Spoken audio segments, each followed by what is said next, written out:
Hola, buenos días. Estamos aquí con Carlos Olaya, Muy buenos que días. ha tenido el placer de poder acercarse con nosotros. Estuvo ayer en el Principal con Camino a la Meca. ¿Qué tal? ¿Cómo fue la acogida en el Teatro Principal? Pues yo feliz porque nunca había estado en este teatro. De hecho, nunca había ido de gira teatral, siempre había trabajado solo en Madrid con pequeños montajes. Y claro, venir a un teatro como este, que tiene esta historia, ¿no? Y con Lola Herrera y Natalia Dicenta, y dirigidos por Claudio Tolcachir, digo, bueno, pues oye, la carta a los Reyes Magos, ¿no? Y de repente, claro, ves cómo el público va entrando en la obra. Claro, mi personaje entra a mitad de obra, pero me paso la primera mitad detrás del escenario y estoy escuchando toda la función. Y entonces, claro, conozco las reacciones del público al dedillo, ¿no? Y el de aquí entró muy bien, entró enseguida en las reacciones normales a los momentos más cómicos, más dramáticos y tal. Y cuando ya salí a escena, pues ya sabía lo que me iba a encontrar. Pero lo que me encantó fue, al acabar la obra, la acogida, aquello, 800 personas en pie, en todos los pisos allí, yo me quedé emocionado. Y sobre todo cuando sale Natalia, ¡buah!, el aplauso. Pero es que cuando sale Lola, es tan bonito ver a todo el mundo. ¡Ah! ¡Ah! Es una Bueno, cosa la de verdad es que un amor hacia Lola. a mí se me puso la carne de gallina, fue espectacular. No, no, maravilloso. Pero es que la obra es exquisita, diría, incluso, con un gusto y con... Me dio la sensación que es como al principio parece como muy lenta, va introduciendo todo poquito a poquito, pero va increciendo de una manera Brutal. brutal. ¿Cómo es trabajar también con Lola Herrera? Yo la conocía y la admiraba, desde luego, como actriz, como persona, porque ella es una de las personas que nunca ha callado en un país como este, que premia a los que callan y castiga a los que hablan, ¿no? Y ella siempre ha dado un paso al frente para defender aquello en lo que cree, ¿no? Entonces la admiraba mucho, pero nunca había trabajado con ella. Y cuando de repente me llaman para este proyecto y me dicen, es con Lola y tal, y dirige Claudio, y digo, oye, al fin del mundo, claro. Y la verdad es que ha sido un proceso precioso el de los ensayos, viendo la sensibilidad que tienen tanto ella como Claudio y también Natalia, para, a partir de lo que dice el texto, que es un texto impresionante, ver cómo es cada personaje a través de lo que dice, de lo que calla, de cómo lo dice, de lo que los demás dicen de él, de lo que callan. Y entonces vas viendo como unas simples palabras que hay en un papel van tomando vida y van habitando el cuerpo de Lola o el cuerpo de Natalia. Es que es una obra Es brutal. con una perspectiva, es que toca prácticamente todo. Todo. Teniendo en cuenta en un país de Sudáfrica, la época... A ver, está ambientada en Sudáfrica en los años 70, los años del apartheid, del racismo y tal, pero está escrita en los años 80 y sin embargo es tremendamente actual. Es que toca todo. Todo, O sea, a todo. día de hoy todo lo puedes extrapolar a cualquier cosa que está sucediendo.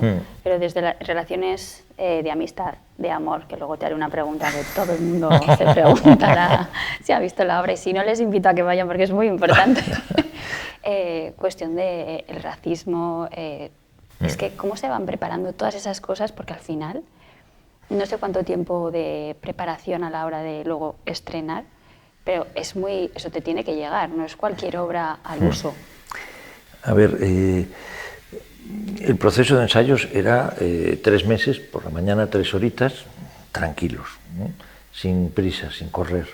El proceso, gracias a Dios, se podía plantear así, es decir, no había una urgencia por parte de ninguno, y eso nos permitió disfrutarlo a todos, ¿no?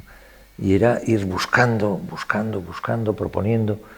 Y Claudio Tolcachir, que es sabio, además de tremendamente sensible y bueno, que sabe todo de teatro, tiene una forma de dirigir muy interesante y muy inteligente. Y es que en lugar de decirte lo que él quiere, te deja que tú hagas propuestas. Y no lo ves muy entusiasmado cuando no le gustan. Pero dice, bueno, no está mal, no está mal, pero ¿qué tal si seguimos buscando? Che, ¿no?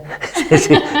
Y entonces vas buscando y de repente, cuando llegas a la propuesta que él tiene en la cabeza, porque la tiene siempre, dice, esta podría encajar, ¿no? ¿Te sentís cómodo con ello? Sí.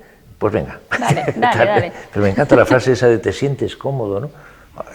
Os cuidan, nos os mima. Nos mima como no me han mimado. Yo te diría que teatro, sin duda, Tolkachir, como trato humano, y en cine, Alberto Rodríguez.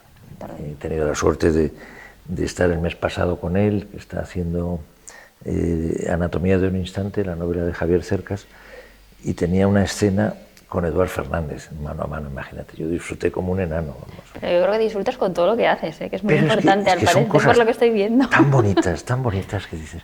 Bueno, es que es muy bonito, sí. Hombre, después de haberte pasado 25 años en el mundo de la empresa, que es horroroso, porque allí las personas no cuentan para nada, solo cuentas la última línea de la cuenta de resultados. ¿Cuánto vamos a ganar este año?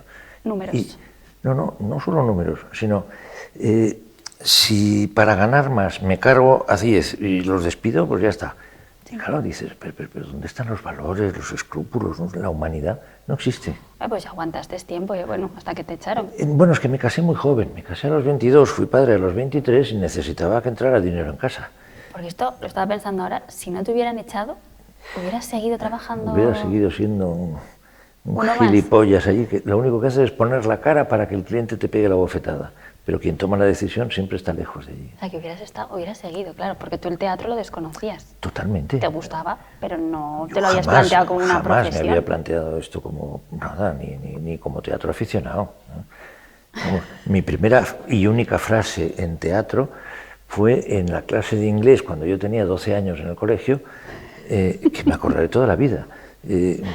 Había pasado no sé qué cosa y tal, y llegaba mi personaje y tenía que decir solo 2 frasecitas. Era, "What's the matter? What's going on?"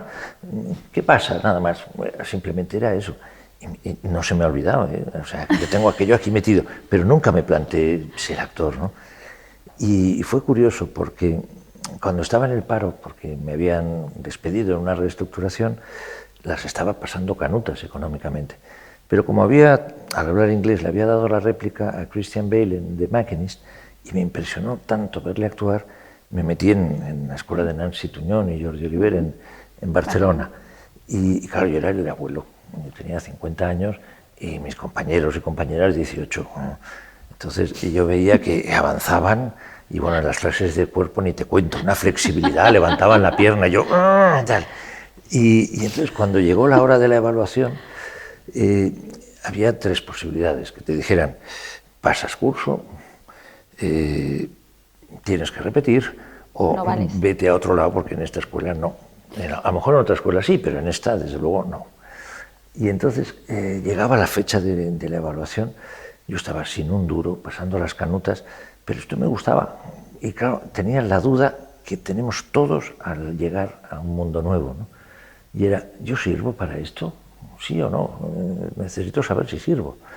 Y entonces siempre le agradeceré a Pepa Fluviá, que era la profesora que teníamos allí, que luego también sigue allí y da clases también en la escuela de cine y tal, en la SCAC. Antes de la evaluación la telefoné porque un headhunter me había ofrecido un puesto de dirección regional de un banco suizo que iba a establecerse en Cataluña y pagaban un sueldazo.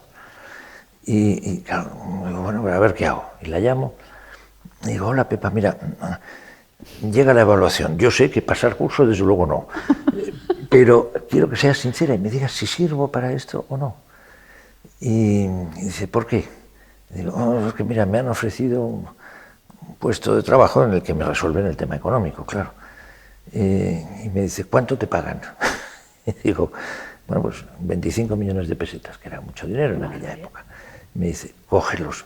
Y le dije, no, porque yo sé que eso me va a solucionar el tema económico, pero yo ya he cobrado ese dinero y he sido un desgraciado, porque el dinero no es la felicidad, no te la da.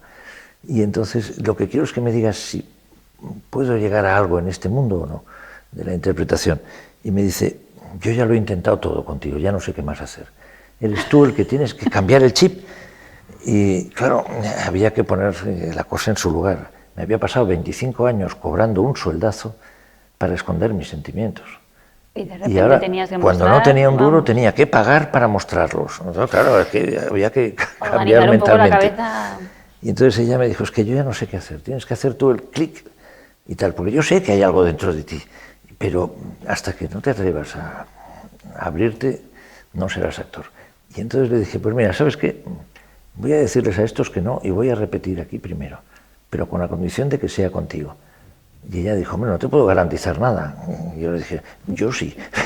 Y entonces, vamos, ahí te lo vamos. digo yo. Y soy actor gracias a ella. Porque Olin, pero además es curioso porque el tema de la sensibilidad, claro, lo tendrías muy escondido, pero también has escrito, quiero decir, sí. y ahí no es que mostras a lo mejor lo tuyo, pero son también temas de los que escribes, bueno, bastante... Pero eso te lleva a entender lo mal que lo pasaba yo en el mundo de la empresa. Es que era un rollo. Entre tiburones y tú con todos tu tiburones, sensibilidad, ibas con tu tapada, sensibilidad. ocultada. Me acuerdo que siempre se hacen las comidas de negocios, ¿no? Entonces, bueno, vas con los clientes, ¿no? Tal.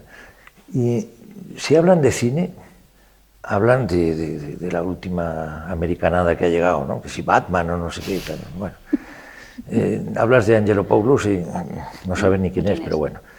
Y una vez se me ocurrió decir en una comida así, con gente del mundo financiero, que me apasionaba la poesía, que me gustaba la poesía. Me miraron todos como pensando, este debe ser gay. Así de claro. Todo prejuicios. Todo. Y no había temas de conversación, ¿no? Y yo lo pasaba muy mal. Y además, como tengo la certeza, ya no la idea, sino la certeza de que a mí las personas que de verdad me interesan en la vida son las que han sufrido. Las que han tenido una jaulita de oro y tal, es que no sé ni de qué hablar con ellas. No hay temas es que de tampoco conversación. hay mucho tema de conversación. Claro. Entonces, con ellas pues estoy allí muy educado, eso sí, pero nada, ni puto caso. En cambio, cuando ves a personas que han sufrido y tal, y dices, caray.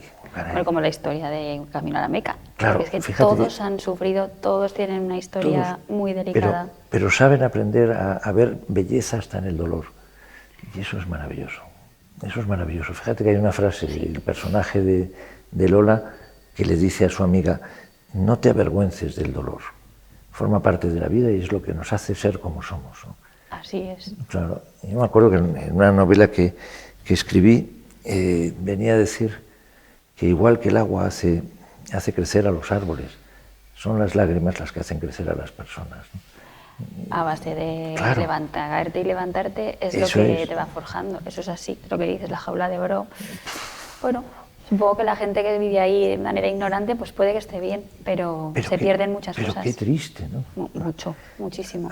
De hecho, la obra yo creo que va un poco de no seguir la norma, de no quiero pertenecer al grupo. Son tres personajes complejos que tienen blancos y negros, no están en una vida en gris, ¿no? Y en el mundo real la mayoría de las personas son de grises y dicen, una envidia, ¿no? De, tú ves las cosas con un interés, una ilusión, yo no tal. Y a veces cuando estamos en el momento negro vemos a los del gris y dices, qué envidia, ¿no? Estos tíos no sufren, tú, les da igual. Siempre estamos buscando lo que no tenemos. Pero en el fondo yo creo que el sufrir, lo que dices tú, forma parte de lo bonito, del crecer, del crecimiento personal, el crecimiento... Es que si no, nos quedamos estancados. Y hay un proverbio gitano maravilloso que dice, cuando estés en el fondo del pozo, deja de cavar. No sigas cavando, gilipollas.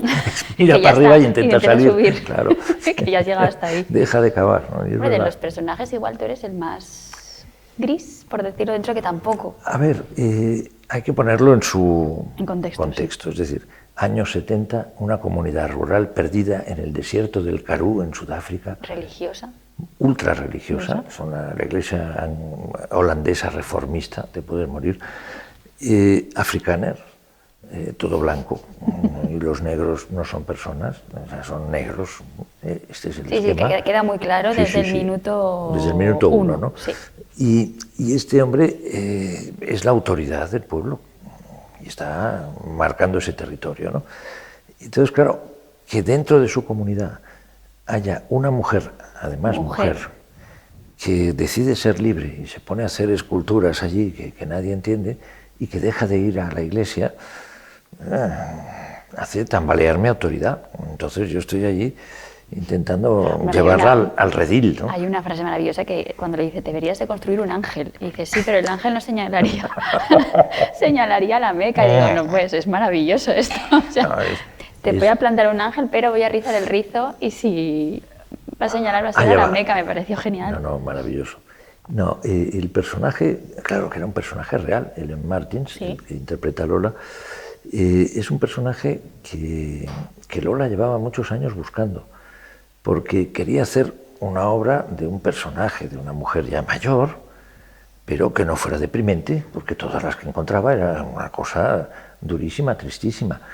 Y entonces estuvo hablándolo con Claudio, y Claudio buscaba y tal, y él recordaba que él no la había visto, pero que su madre, que es muy aficionada al teatro, en Argentina había visto un montaje de esta obra, en los años 90 o por ahí, y le habló de la obra. Entonces la buscó, la encontró y la adaptó, porque la obra original dura 3 horas. Aquí la adaptó a 1 hora y media, 1 hora y cuarto. Y se la presenta a Lola, y claro, Lola feliz, cuando vea que el personaje dice, esto es lo que yo he estado buscando durante años. Es que hay un punto de la obra en el que dices, jolín, cuando estás ahí tú con ella, la conversación, pues, y esa pérdida de confianza en ese punto en el que no le cuenta lo que ha pasado realmente, dices, pues igual sí que es verdad que está enferma, que necesita ayuda, pero que llega al punto de creerte eso en ese momento, y luego enseguida se torna todo otra vez, cambia y vuelve todo a su ser, coge su fuerza como no podía ser de otra manera, porque es increíble, y me parece que brutal como lo hace, o sea, pero que te llevas a plantear ciertas cosas y al final es verdad que ella quiere su luz, quiere su Meca. Claro. Creo que todos tenemos una. Ella quiere defender su derecho a decidir lo que quiere hacer con su vida. Jo, pero le imponías, ¿eh? Era como esa sensación de ese miedo a... Claro. Esa petición de auxilio para que viniera. Yo creo que el que estuviera alguien respaldándola ahí... Eso le ayuda a enfrentarse a su realidad, ¿no? Pero lo que sí es cierto es que, claro, hay que poner eso en contexto. Una mujer se queda viuda sola y de repente deja de ir a la iglesia y hace unas esculturas en tamaño real rarísimas de cemento y hierro y los ojos de los búhos son faros de los coches. Claro, esto en aquella comunidad en los años 70, ¿qué le pasa a esta señora? Creativa, libre pensadora. Súper creativa, claro, esto rompe nuestra disciplina, ¿no? Viene además una amiga desde Ciudad del Cabo que es una activista social, que tal, dice, oye, es que esto es el rojerío en una comunidad de lo más facha, ¿no? Y entonces yo como guardián del rebaño, pues claro, las veo como una amenaza tremenda, ¿no? Total.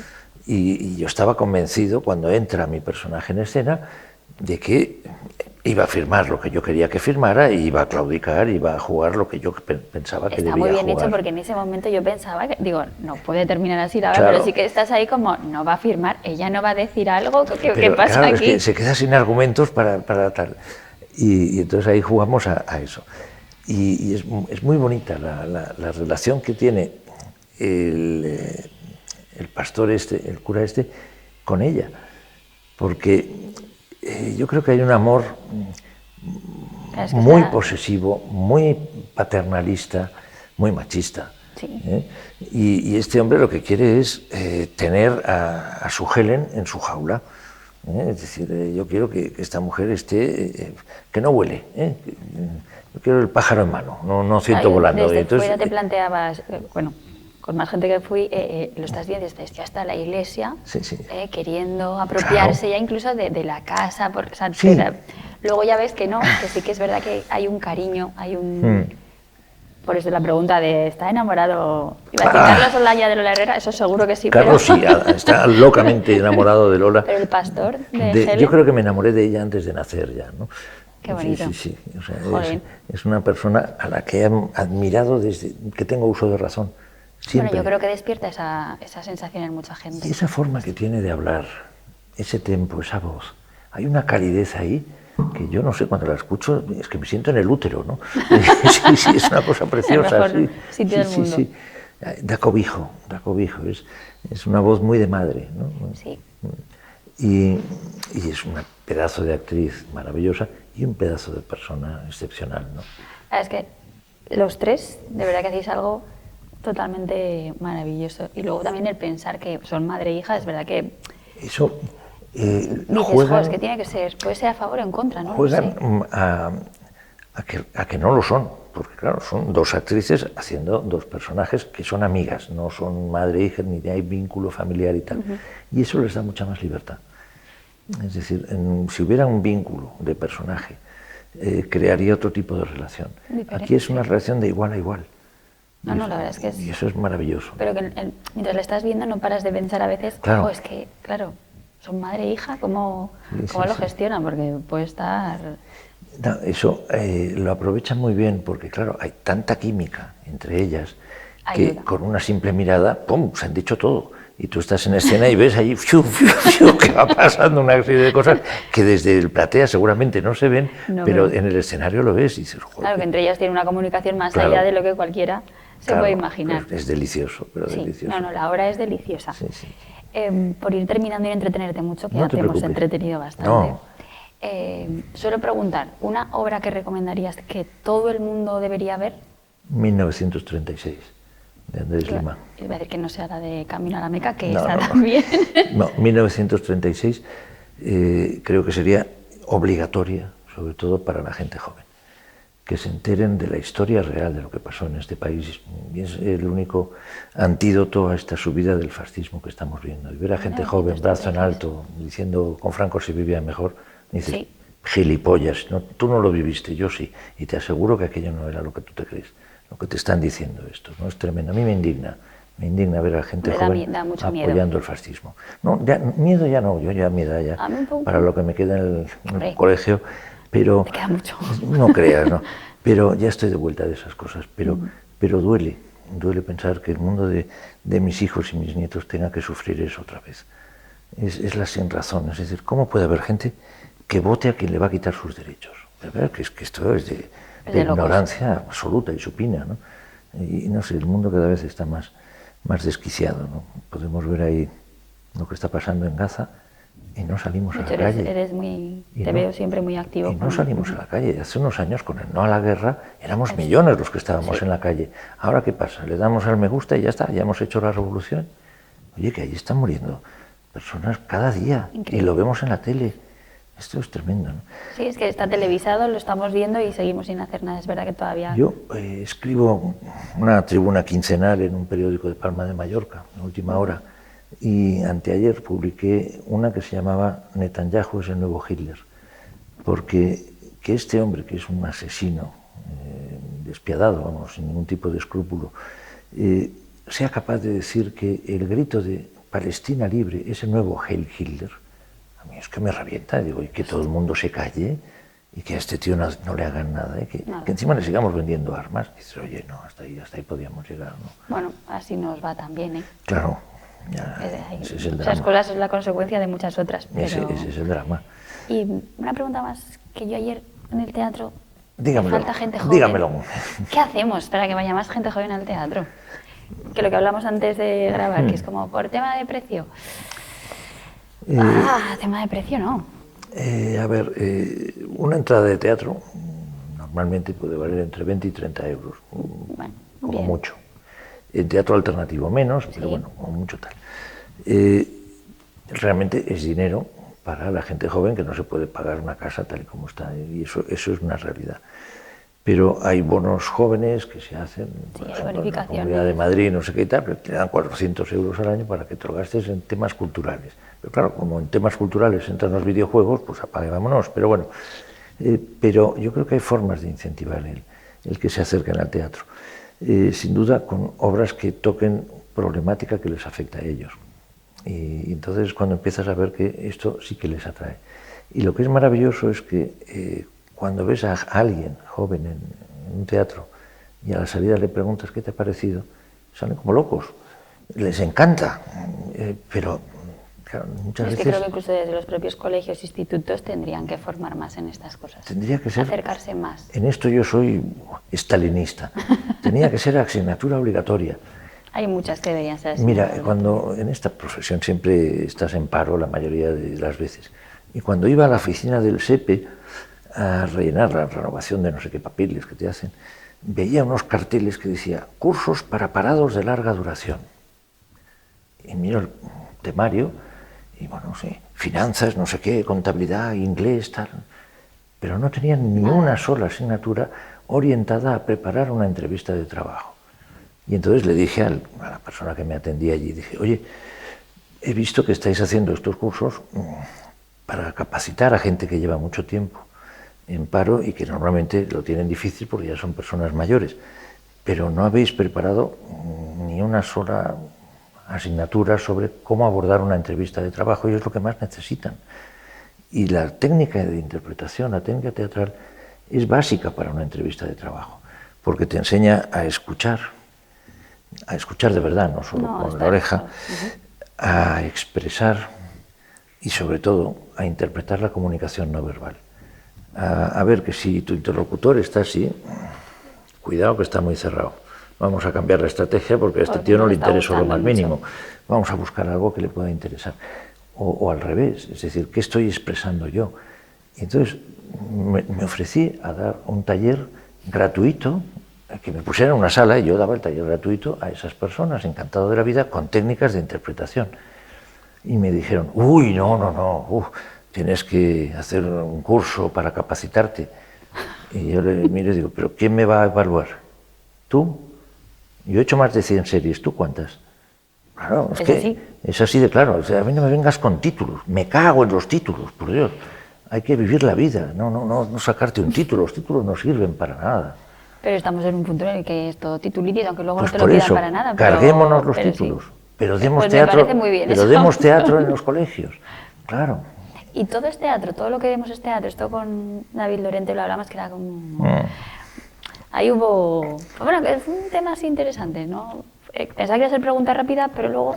Todos somos personajes, siempre estamos representando un personaje.